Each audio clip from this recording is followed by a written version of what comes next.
ಆಂಧ್ರ ಪ್ರದೇಶದ ಗವರ್ನರ್ ಅವರು chief justice ಆಗಿದ್ದರು ಮತ್ತು ಅವರು ನಮ್ಮ ಬೆಂಗಳೂರಿನವರೇ. ಮತ್ತು ಅವ್ರಿಗೆ ನಮಗೆ ಶ್ರೀಶೈಲದಲ್ಲಿ ನಮ್ಮದು ಜಾಗ ಇತ್ತು, 2 ಎಕರೆ ಜಾಗ ಹಿಂದೆ ಕೊಟ್ಟಿದ್ದರು, ಮುಜರಾಯಿ ಇಲಾಖೆ ಕೊಟ್ಟಿದ್ದರು. ಅಲ್ಲಿ ರೂಮ್ಸ್ ಎಲ್ಲ ಕಟ್ಟಿದ್ವಿ. ಅದು ಏನಾಗಿತ್ತು, 33 ವರ್ಷದಿಂದ ಅದು ರಿನ್ಯೂವಲ್ ಆಗಿರಲಿಲ್ಲ. ಆಮೇಲೆ ದರ್ಶನ್ ಅವರು ನಮ್ಮ TTD ಮೆಂಬರು, ಅವರು ಒಂದು ಅಪಾಯಿಂಟ್ಮೆಂಟು ಫಿಕ್ಸ್ ಮಾಡಿದ್ರು ವಿಜಯವಾಡದಲ್ಲಿ. ನಾನು, ಬೋಸರಾಜ್ ಅವರು, ಹಾಗೆ ನಮ್ಮ ಕಟಾರಿ ಅವರು, ಪ್ರಿನ್ಸಿಪಲ್ ಸೆಕ್ರೆಟರಿ, ಹಾಗೆ ನಮ್ಮ ಕಮಿಷನರ್ ಶರತ್ ಅವರು, ನಾವೆಲ್ಲ ಹೋಗಿ ಭೇಟಿ ಮಾಡಿ ಸಮಸ್ಯೆನ ಹೇಳಿದ್ವಿ. ಆಮೇಲೆ 33 ವರ್ಷದಿಂದ ನಮಗೇನು ಕೊಟ್ಟಿದ್ರು ಆ ಜಾಗ ರಿನ್ಯೂವಲ್ ಆಗಿರಲಿಲ್ಲ. ಮತ್ತು ಸ್ಥಳ ಕೂಡ ಅದು ದೇವಸ್ಥಾನಕ್ಕೆ ನಮಗೆ ಬೇಕು, ನೀವು ಕೊಡೋಕ್ಕಾಗೋದಿಲ್ಲ ಅಂತ ಹೇಳಿಬಿಟ್ಟಿದ್ರು. ಆಮೇಲೆ ಗವರ್ನರ್ ಅವರು ಅಲ್ಲಿ ಸಂಬಂಧಪಟ್ಟಿರ್ತಕ್ಕಂಥ ಮಂತ್ರಿಗಳನ್ನು ಮತ್ತು ಅಧಿಕಾರಿಗಳನ್ನೆಲ್ಲ ಕರೆಸಿ ಕರ್ನಾಟಕ ಸರ್ಕಾರಕ್ಕೆ ಜಾಗ ಕೊಡಿ ಅಂತ ಹೇಳಿದರು. 5 ಎಕರೆ ಜಾಗ ಕೂಡ ನಮಗೀಗ ಕೊಟ್ಟಿದ್ದಾರೆ. 5 ಎಕರೆ ಜಾಗ ಕೊಟ್ಟಿದ್ದಾರೆ, ರಿಂಗ್ ರೋಡ್ಗೆ ಕೊಟ್ಟಿದ್ದಾರೆ. ಅಲ್ಲಿ ಇರ್ತಕ್ಕಂಥದ್ದೇ ಭಾಳ ಕಡಿಮೆ, 44 ಎಕರೆ. ಇಡೀ ದೇವಸ್ಥಾನಕ್ಕೆ ಇರೋದೇ 44 ಎಕರೆ. ಅದರಲ್ಲಿ ನಮಗೆ 5 ಎಕರೆ ಜಾಗ ಕೊಟ್ಟಿದ್ದಾರೆ. ಅದಕ್ಕೆ ಅವರಿಗೆ ಧನ್ಯವಾದ ಹೇಳ್ಬಿಟ್ಟು ಹೋಗೋದಕ್ಕೆ ಇಲ್ಲಿ ಬಂದೆ.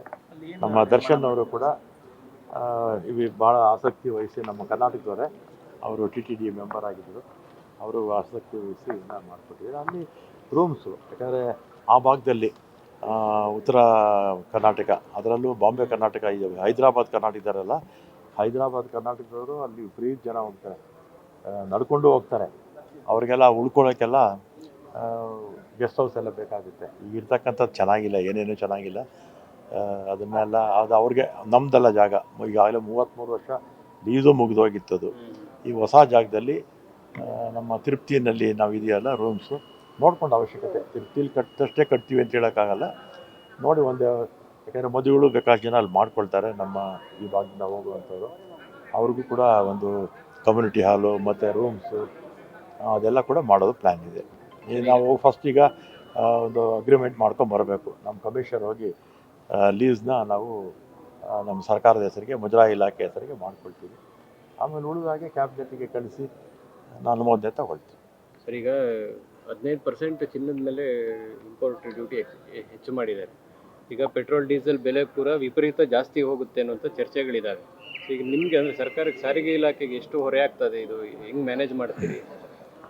ಈಗ ಪೆಟ್ರೋಲು ನಮಗೇನು ಅಂಥ ಸಮಸ್ಯೆ ಏನಿಲ್ಲ, ಯಾಕೆ ನಾವೇನು ಪೆಟ್ರೋಲ್ ಯಾರೋ ಕಾರ್ಗಳು ಒಂದಷ್ಟು ಉಪಯೋಗಿಸ್ತಾರೆ ಅಷ್ಟೇ. ಆದರೆ ನಮ್ಮಲ್ಲಿ ಇರ್ತಕ್ಕಂಥ 26,000 ಬಸ್ಸಸ್ಗೆ ಡೀಸೆಲ್ಲೇ, ಎಲೆಕ್ಟ್ರಿಕ್ ಬಸ್ಸಸ್ಸು 1,700 ಇದೆ ಅಷ್ಟೇ. ನಮಗೆ ಡೀಸೆಲ್ ಬೆಲೆ ಜಾಸ್ತಿ ಆದರೆ ಸಹಜವಾಗಿ ನಮಗೆ ಹೊರೆ ಆಗುತ್ತೆ. ಇನ್ನೂ ಮಾಡಿಲ್ಲ, ಮಾಡದೇ ಇದ್ದರೆ ಭಾಳ ಸಂತೋಷ. ಇನ್ನೂ ಜಾಸ್ತಿ ಆಗುತ್ತೆ. ಕಾಯ್ತಾ ಇದ್ರು ಅವರು, ಎಲೆಕ್ಷನ್ ಆಗಿ ಕಾಯ್ತಾ ಇದ್ರು. ವ್ಯವಸ್ಥೆ ಮಾಡ್ಕೊಂಡಿದ್ರೆ ಹೆಂಗೆ ಮ್ಯಾನೇಜ್ ಮಾಡೋದು? ಏನು ಮಾಡೋಕ್ಕಾಗುತ್ತೆ? ಈಗ ನಾವು ಕೊಟ್ಟೆ ತಗೋಬೇಕಾಗುತ್ತೆ. ಪ್ರಯಾಣಿಕರಿಗೆ ಅಷ್ಟು ಬೆಲೆ ಅವ್ರು ಜಾಸ್ತಿ ಮಾಡಲಿ, ಅವ್ರು ಇನ್ನೂ ಮಾಡ್ತಾರೋ ಇಲ್ಲೋ ಗೊತ್ತಿಲ್ಲ ಅಲ್ವಾ. ಮಾಡ್ಬೋದೇನೋ, ಮಾಡ್ತಾರೋ ಇಲ್ಲೋ ಗೊತ್ತಿಲ್ಲ. ಮಾಡದೇ ಇದ್ರೆ ಭಾಳ ಸಂತೋಷ. ಸರ್, ಈಗ ನಿನ್ನೆ ವೇತನದ ಪರಿಷ್ಕರಣೆ ಅದಕ್ಕೆ ಗೊತ್ತಾ ಇಲ್ಲ, 20ನೇ ತಾರೀಕು ಪ್ರತಿಭಟನೆ ಮಾಡ್ತೀವಿ ಅಂತಲೇ ಕೂತಿದ್ದಾರೆ. ಸರ್ಕಾರದ ತೀರ್ಮಾನ ಹೇಳಿದ್ದೀವಿ ಅಷ್ಟೇ, ಅದ್ರ ಮೇಲೆ ಇನ್ನೇನು ಮಾತಾಡಲ್ಲ. ಹೆಂಗೆ ಸರ್, ಈಗ ಒಂದು ವೇಳೆ ಅವರು ಅನಿರ್ದಿಷ್ಟಾವಧಿ ಮುಷ್ಕರ ಮಾಡಿದ್ರೆ ಅಲ್ಟಿಮೇಟ್ ಪ್ಲಾನ್ ಏನು ಅಂತ ಸರ್? ಆಮೇಲೆ ಹೇಳ್ತೇವೆ. ಸರ್, ಈಗ ಚಿನ್ನ ಸೇರಿದಂತೆ ಕೆಲ ಅಗತ್ಯತೆ ಮಾತ್ರ ಮಿತವಾಗಿ ಬಳಸಲಿ ಅಂತ ಪ್ರಧಾನಿ ಕರೆ ಕೊಟ್ಟಿದ್ದಾರೆ. ನಾವೇನು ಚಿನ್ನಾಗಿನ್ನ ಹಾಕಲ್ಲಪ್ಪ, ನಮಗೂ ಚಿನ್ನಕ್ಕೆ ಅಲರ್ಜಿ. ಆದರೆ ಯಾರು ಬಳಸ್ತಾರಲ್ಲ ಅವರು ಸ್ವಲ್ಪ ಸಹಜವಾಗಿ, ಅದರಲ್ಲೂ ಪರ್ಟಿಕ್ಯುಲರಾಗಿ ಹೆಣ್ಮಕ್ಳಿಗೆ ಸ್ವಲ್ಪ ಬೇಸರ ಆಗಿರ್ಬೋದು ಅಲ್ವಾ. ಆಗುತ್ತೆ, ಹೆಣ್ಮಕ್ಳಿಗೆ ಸಹಜವಾಗಿ ಚಿನ್ನದ ಮೇಲೆ ವ್ಯಾಮೋಹ ಜಾಸ್ತಿ. ಅದು ನಮ್ಮ ದೇಶದಲ್ಲಿ ಬೇರೆ ದೇಶಗಳಿಗೆ ಕಂಪೇರ್ ಮಾಡಿದ್ರೆ ನಮ್ಮ ದೇಶದಲ್ಲಿ ಹೆಣ್ಮಕ್ಳಿಗೆ ಚಿನ್ನದ ಬಗ್ಗೆ, ಒಡವೆಗಳ ಬಗ್ಗೆ ಸ್ವಲ್ಪ ಇರುತ್ತೆ. ಸರ್, ಇಲ್ಲಿ ಕೇಂದ್ರ ಸರ್ಕಾರ ಮಿತವ್ಯಯ ಮಾಡೋದಕ್ಕೆ ತೀರ್ಮಾನ ಮಾಡ್ಕೊಂಡಿದೆ ಸರ್, ಎಲ್ಲ ಅಧಿಕಾರಿಗಳು, ಮಂತ್ರಿಗಳು ಎಲ್ಲರೂ. ಮಾಡಲಿ. ತಾವು ಸರ್, ನಮ್ಮ ರಾಜ್ಯ ಸರ್ಕಾರದಿಂದ ಏನಾದರೂ ಅಂತ ಕ್ರಮ ಆಗುತ್ತೆ?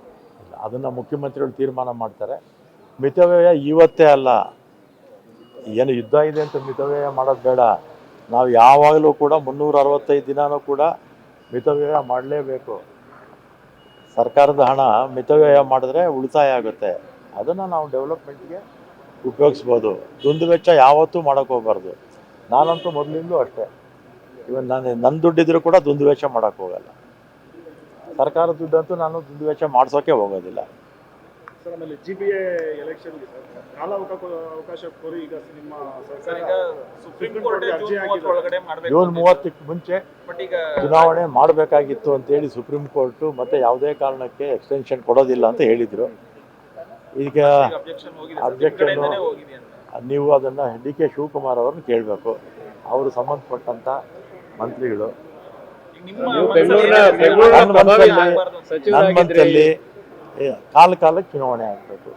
ಹಿಂದೆ BJP ಅವ್ರು ಮಾಡೋ ತಪ್ಪನ್ನೇ ನಾವು ಮಾಡೋಕ್ಕೆ ಹೋಗಬಾರ್ದು. ಅಂದ್ರೆ ಬೇಸರ ಇದೆಯಾ ಸರ್ ಆಗಿಲ್ಲ ಅನ್ನೋದು? ಈಗ ಕಾಲಕ್ಕೆ ಆಗ್ತಾನೆ ಇರಬೇಕು. ಗ್ರಾಮ ಪಂಚಾಯಿತಿ, ತಾಲೂಕ್ ಪಂಚಾಯಿತಿ, GBA, ಪುರಸಭೆಗಳು, ನಗರಸಭೆಗಳು ಯಾವ ಪಕ್ಷನ ಅಧಿಕಾರಕ್ಕೆ ಬರಲಿ ಕಾಲಕ್ಕೆ ನಾವು ಮಾಡ್ಕೊಂಡು ಹೋದ್ರೆ ಆಗಿಲ್ಲ ಅಂತ ಬೇಜಾರಿದೆಯಾ ಸರ್?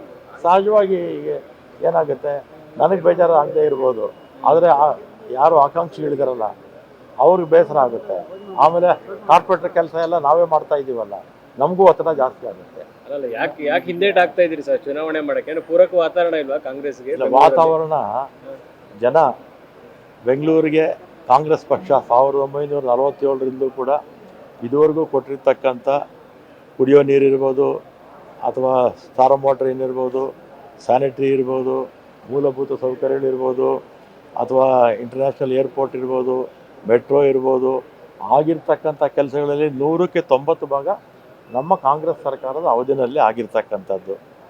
ಜನ ಯೋಚನೆ ಮಾಡಿ ಓಟ್ ಹಾಕಿದ್ರೆ 100ಕ್ಕೆ 75 ಓಟು ನಮಗೆ ಬರಬೇಕು. ಆದ್ರೆ ಯಾಕೆ ಸರ್ ಆದ್ರೂ ನೀವು ಚುನಾವಣೆ ಮಾಡೋ ನೀವು ಧೈರ್ಯ ತೋರಿಸ್ತಾ ಇಲ್ಲ. ಯಾಕೆ ಇಲ್ಲ ಮುಂದೂಡಬೇಕು ಅಂತ ಅದಕ್ಕೆ ಕರೆಕ್ಟ್ ಆನ್ಸರ್ ನೀವು ಶಿವಕುಮಾರ್ ಅವ್ರನ್ನ ಕೇಳಿದ್ರೆ ಕೊಡ್ತಾರೆ. ಸರ್ ಈಗ ಪೂರಕ ವಾತಾವರಣ ಇಲ್ವಾ ಸರ್ ಈಗ ಹಂಗಾರೆ ಬೆಂಗಳೂರಲ್ಲಿ ಕಾಂಗ್ರೆಸ್ ಪೂರಕವಾದ ವಾತಾವರಣ ಇಲ್ವಾ? ಮೊನ್ನೆ 5 ಬೈ ಎಲೆಕ್ಷನ್ ಆಯ್ತಪ್ಪ, 5ರಲ್ಲೂ ನಾವು ಗೆಲ್ಲಿಲ್ವಾ? ಅಲ್ವಾ? 5 ಎಲೆಕ್ಷನ್ ಗೆದ್ದಿದ್ದೀವಿ. ಆಮೇಲೆ ಬೆಂಗಳೂರಲ್ಲಿ ಅಲ್ಲಿ ರಾಮೋಜಿಗೌಡರು ಗ್ರಾಜ್ಯುಯೇಟ್ ಕಾನ್ಸ್ಟಿಟ್ಯೂನ್ಸಿನಲ್ಲಿ ಗೆದ್ರೋ ಇಲ್ವೋ? ಪುಟ್ಟಣ್ಣವರು ಟೀಚರ್ಸ್ ಕಾನ್ಸ್ಟಿಟ್ಯೂನ್ಸಿನಲ್ಲಿ ಗೆದ್ರೋ ಇಲ್ವೋ? ಹಂಗೆ ಗೆಲ್ಬೋದು. ವಿದ್ಯಾವಂತರು ಕೂಡ ಹೆಚ್ಚು ಕಾಂಗ್ರೆಸ್ ಪರ ಒಲವು. ಸರ್ ಈಗ ನೀವೇ ಹೇಳ್ಬೋದಲ್ಲ ಸರ್, ಹಂಗೆ ಮಾಡಿ ಗೆಲ್ಬೋದಲ್ಲ ಅಂತ. ನಾನು ಮಾಡಿ ಅಂತಾನೆ ಹೇಳ್ತೀನಿ. ಆದ್ರೂ ನಿಮ್ಮ ಮಾತಿಗೆ ಮನ್ನಣೆ ಸಿಗ್ತಾ ಇಲ್ಲ ಸರ್. ಈಗ ಅದನ್ನೆಲ್ಲ ನೀವು ಕೇಳಕ್ ಹೋಗ್ಬೋದು. ಅಲ್ಲ ಸರ್, ರಾಜಕೀಯ ಬೆಳವಣಿಗೆ ಏನಾದ್ರು ಜಾಸ್ತಿ ಆಗುತ್ತಾ ಏನಾದ್ರು ಸ್ಥಳೀಯ ಚುನಾವಣೆ ಮಾಡಿದ್ರೆ ಅಂತ? ಈಗ ಬೇರೆ ಈಗ ಇದೆಯಾ ಅಂತ? ಎಲೆಕ್ಷನ್ ಆಗಲಿ ಖಂಡಿತ ಕಾಂಗ್ರೆಸ್ ಪಕ್ಷಕ್ಕೆ ಹೆಚ್ಚು ಮತ ಹಾಕ್ತಾರೆ. ಕಾಂಗ್ರೆಸ್ ಪಕ್ಷಕ್ಕೆ ಬಹುಮತ ಬರುತ್ತೆ. ಅಂದ್ರೆ 5 ಕಾರ್ಪೊರೇಷನ್ ಅಲ್ಲೂ ಬಹುಮತ ಬರುತ್ತೆ ಸರ್ ಅಥವಾ ಸೆಂಟ್ರಲ್ ಮಾತ್ರ ಸರ್? 5ರಲ್ಲೂ ಬರುತ್ತೆ. ಎಷ್ಟು ಸೀಟು ಸರ್? 5 ಬರುತ್ತೆ. ಹೌದು, ಎಷ್ಟು ಸೀಟ್? ಸ್ಪಷ್ಟ ಬಹುಮತ. ಸರ್ ಆಮೇಲೆ ಸಿದ್ದರಾಮಯ್ಯನವ್ರಿಗೆ ಸಂಪುಟ ಪುನರ್ರಚನೆ ಮಾಡ್ತಕ್ಕಂಥ ಅವಕಾಶ ಕೊಡ್ತಾರೆ ಅಂತ ಅವ್ರ ಆಪ್ತರು ಹೇಳ್ತಾ ಇದಾರೆ ಸರ್. ಸಂಪುಟ ವಿಸ್ತರಣೆ 2.5 ವರ್ಷಕ್ಕೆ ಆಗುತ್ತೆ ಅಂತ ಎಲ್ರಿಗೂ ಕೂಡ ಮನಸ್ಸಲ್ಲಿತ್ತು. ಯಾಕಂದರೆ ಹಿರಿಯರು ಅನೇಕರು ಇದ್ದಾರಲ್ಲ, ಅವ್ರಿಗೂ ಅವಕಾಶ ಕೊಡ್ತಾರೆ ಅಂತೇಳಿ ಸಹಜವಾಗಿ ಆಸೆ ಇದ್ದೇ ಇರುತ್ತೆ. 2.5 ವರ್ಷ ಆಯಿತು, ಇನ್ನೂ 6 ತಿಂಗಳು ಜಾಸ್ತಿ ಆಗಿದೆ. ಸಂಪುಟ ವಿಸ್ತರಣೆ ಮಾಡೋಂಗಿದ್ರೆ ಬೇಗ ಮಾಡಿದ್ರೆ ಒಳ್ಳೆಯದು. ಈಗ ಪವರ್ ಶೇರಿಂಗ್ ಸಿದ್ದರಾಮಯ್ಯ ಸರ್ ಏನು ಸರ್ ಈಗ ಪವರ್ ಶೇರಿಂಗ್ ಆಗುತ್ತೆ, ಕ್ಯಾಬಿನೆಟ್ ರಿಶಫಲ್ ಆಗುತ್ತೆ? ನನಗೆ ಕ್ಯಾಬಿನೆಟ್ ರಿಶಫಲ್ ಬಗ್ಗೆ ಗೊತ್ತು, ಪವರ್ ಶೇರಿಂಗ್ ಬಗ್ಗೆ ನನಗೆ ಮಾಹಿತಿ ಇಲ್ಲ. ಚರ್ಚೆ ಇದೆಯಾ ಸರ್? ಆಗ್ತಿದೆಯಾ ಸರ್? ನನಗೆ ಗೊತ್ತಿಲ್ಲ. ನಾನು ಡೆಲ್ಲಿಗೆ ಹೋಗಲ್ವಲ್ಲ. ನಾನು ಈ 3 ವರ್ಷದಲ್ಲಿ 3 ಸಲ ಡೆಲ್ಲಿಗೆ ಹೋಗಿರೋದು. 2 ಸಲ ಅಫಿಷಿಯಲ್ ಆಗಿ, 1 ಸಲ ಏನಕ್ಕೋ ಬೇರೆ ಪರ್ಸನಲ್ ಕೆಲಸಕ್ಕೆ ನಿಮ್ಮ ಹೋಗಿದ್ದೆ. ಕೆಲವು ಶಾಸಕರು ಒಂದು ದಿನಾಂಕಗಳನ್ನ ಫಿಕ್ಸ್ ಮಾಡ್ಕೊಂಡು ಓಡಾಡ್ತಾ ಇದ್ರಲ್ಲ ಸರ್, 15ನೇ ತಾರೀಕು 20ನೇ ತಾರೀಕು ಅಂತ. ಏನೋ ಗೊತ್ತಿಲ್ಲಪ್ಪ. ಸರ್ ಈ ತಿಂಗಳಲ್ಲಿ ಬಗೆಹರಿಯುತ್ತಾ ಸರ್ ಎಲ್ಲ? ಮೇ ತಿಂಗಳಲ್ಲೇ ಮುಕ್ತಾಯ ಆಗುತ್ತಾ ಗೊಂದಲ ಎಲ್ಲಾನು ಅಂತ? ಗೊಂದಲ ಬೇಗ ಅದಕ್ಕೊಂದು ತೆರೆ ಹೇಳಿದ್ರೆ ಒಳ್ಳೇದು. ಸರ್ ಕ್ಯಾಬಿನೆಟ್ ರಿಶಫಲ್ ಆದ್ರೆ ನಿಮ್ಗೆ ಬೆಂಗಳೂರು ಇನ್ಚಾರ್ಜ್ ಸಿಗುತ್ತೋ ಅಥವಾ ಪವರ್ ಶೇರಿಂಗ್ ಆದ್ರೆ ಸಿಗುತ್ತೋ? ಗೊತ್ತಿಲ್ಲಪ್ಪ.